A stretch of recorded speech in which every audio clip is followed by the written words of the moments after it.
मुख्यमंत्री नीतीश कुमार भरे मंच से प्रधानमंत्री मोदी का नाम भूल जा रहे हैं। कहीं ऐसा ना हो कि चुनाव के बाद प्रधानमंत्री मोदी नीतीश कुमार का ही नाम भूल जाए।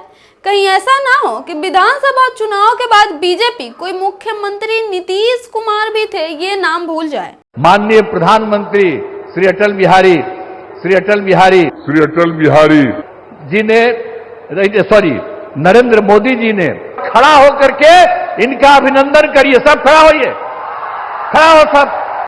नमस्कार, मेरा नाम सलोनी चौहान है। प्रधानमंत्री मोदी अपने 2 दिवसीय बिहार दौरे पे आए थे, तो वहां पे उनकी एक रैली थी और वहां वो लोगों को संबोधित करने वाले थे। वहां उनकी एक जनसभा थी, लेकिन जनसभा के नाम पे वहां कुछ देखने को मिली तो सिर्फ और सिर्फ खाली कुर्सियां। जन का तो पता नहीं, लेकिन जन के बैठने के लिए जो कुर्सी लगाए गए थे वो सारे के सारे खाली पड़े हुए थे। और इन्हीं खाली कुर्सियों से अब जनता विधानसभा चुनाव के नतीजों का अंदाजा लगा रही है कि आने वाले चुनाव में क्या रुझान हो सकता है। क्योंकि चाहे हम प्रधानमंत्री के पटना में रोड शो की बात कर ले या फिर जनसभा की, वहां बस गिने चुने कुछ भाड़े के लोग ही नजर आए। बाकी जो जनता थी, जो बिहार की वास्तविक जनता थी, वो इन दोनों जगहों से गायब थी और इन सब के नाम पे खाली सिर्फ और सिर्फ कुर्सियां। प्रधानमंत्री नरेंद्र मोदी ऑपरेशन सिंदूर से पहले भी बिहार में आए थे और उन्होंने कहा था कि वो पाकिस्तान के खिलाफ ऐसी कार्रवाई करेंगे, आतंकवाद के खिलाफ ऐसा एक्शन लेंगे कि वो सोच भी नहीं सकते। और ऑपरेशन सिंदूर होने के बाद भी प्रधानमंत्री मोदी बिहार ही आए थे और ऑपरेशन सिंदूर के बारे में लंबा चौड़ा भाषण देके गए थे। और फिर से एक बार प्रधानमंत्री बिहार दौरे पे आए और इस दौरान भी वो ऑपरेशन सिंदूर का ही डंका पीटने वाले थे। ऐसे ही प्रधानमंत्री को डंका पति थोड़ी कहा जाता है, लेकिन उनकी रैली से जनता ही गायब हो गई।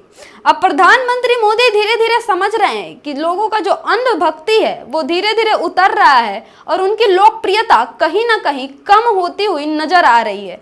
क्योंकि इससे पहले ये बीजेपी के लोग कहते थे कि मोदी अपने आप में ब्रांड है और मोदी का चेहरा और नाम ही काफी है चुनाव जितवाने के लिए। लेकिन इस बार ऐसा कुछ भी देखने को नहीं मिला। अगर ये बात सच होती कि मोदी का नाम ही काफी है चुनाव जितवाने के लिए, लोगों की भीड़ इकट्ठा करने के लिए, तो शायद यहाँ जनता की जगह, लोगों की जगह सिर्फ और सिर्फ खाली कुर्सियां नहीं दिखाई देती। खैर, इसी रैली से एक अजीबोगरीब वीडियो भी निकल के आया है।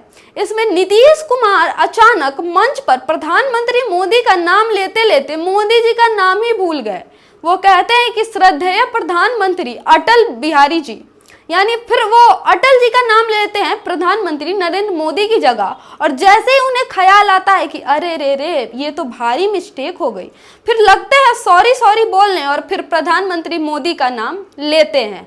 माननीय प्रधानमंत्री श्री अटल बिहारी जी ने नरेंद्र मोदी जी ने खड़ा होकर के इनका अभिनंदन करिए। सब खड़ा होइए, खड़ा हो सब। अब इसी दौरान एक दूसरा भी वीडियो निकल के आता है जिसमें महज कुछ सेकेंड के बीच में नीतीश कुमार लगातार प्रधानमंत्री को ऐसे हाथ जोड़ते हुए नजर आ रहे हैं। अब ऐसी क्या मजबूरी हो गई नीतीश कुमार की जो प्रधानमंत्री के सामने हाथ जोड़ते हुए नजर आ रहे हैं, वो भी बारंबार। जैसा कि आप लोग वीडियो में देख सकते हैं, नीतीश कुमार महज कुछ सेकेंड के भीतर लगातार प्रधानमंत्री मोदी को हाथ जोड़ते हुए नजर आ रहे हैं। वो हाथ हिलाते हुलाते हाथ जोड़ रहे हैं। अब आप लोग ये वीडियो देखिए और अंदाजा लगाइए कि आखिरकार ऐसी क्या मजबूरी है नीतीश कुमार की जो प्रधानमंत्री मोदी के आगे नतमस्तक हुए पड़े हैं और हाथ जोड़ रहे हैं। कहीं वो नाम भूल गए थे इसके लिए माफी मांग रहे हैं, या फिर कहीं ये उसके लिए बात हो रही है, उसके लिए हाथ जोड़ा जा रहा है, मिन्नतें किया जा रहा है कि भैया इस बार भी मुख्यमंत्री हमको ही बनाना। क्योंकि जो बीजेपी है वो लगातार ये कह रही है कि हम चुनाव नीतीश कुमार के नेतृत्व में लड़ेंगे। अब भैया आप लोग ये तो कह रहे हैं कि चुनाव नीतीश कुमार के नेतृत्व में ही लड़ा जाएगा, लेकिन ये कोई नहीं कह पा रहा कि चुनाव के बाद मुख्यमंत्री भी नीतीश कुमार ही होंगे। अगर जब चुनाव नीतीश कुमार के नेतृत्व में लड़ना है और नीतीश कुमार को ही मुख्यमंत्री फिर से बनाना है, तो सीधा सीधा कह सकते थे कि नीतीश कुमार को ही वापस मुख्यमंत्री बनाया जाएगा। लेकिन ये चीज अभी बीजेपी का कोई भी नेता ये स्पष्ट नहीं कर रहा है कि अगले मुख्यमंत्री भी नीतीश कुमार ही होंगे। बस ये कहा जा रहा है नीतीश कुमार को आश्वासन देने के लिए कि हाँ, हम चुनाव तो आपके नेतृत्व में ही लड़ने वाले हैं, आपके दिशा निर्देश में ही लड़ने वाले हैं। लेकिन नीतीश कुमार भी कहीं ना कहीं ये भांप गए हैं कि इनकी राजनीति क्या है। नीतीश कुमार को कोई खबर नहीं लग रही है कि उनके साथ क्या हो रहा है। बस वो हाथ जोड़ते हुए नजर आ रहे हैं, तो कभी न कभी अधिकारी के सर पे ही गमला रख देते हैं। और नीतीश कुमार की अगर 2-3 महीने पीछे की लगातार एक क्रम में हम वीडियोस देखते जाएं, तो नीतीश कुमार अजीबोगरीब हरकतें करते हुए नजर आ रहे हैं। और एक बार फिर से उनका ये हाथ जोड़कर मिन्नत करने वाला वीडियो भी अब वायरल हो गया है।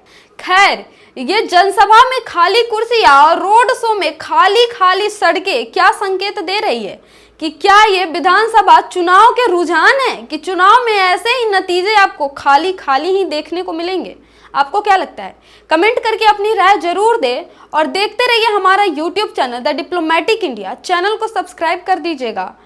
ऐसे ही सच्चाई और वास्तविकता के साथ खबरों से रूबरू कराते रहेंगे। तब तक के लिए धन्यवाद।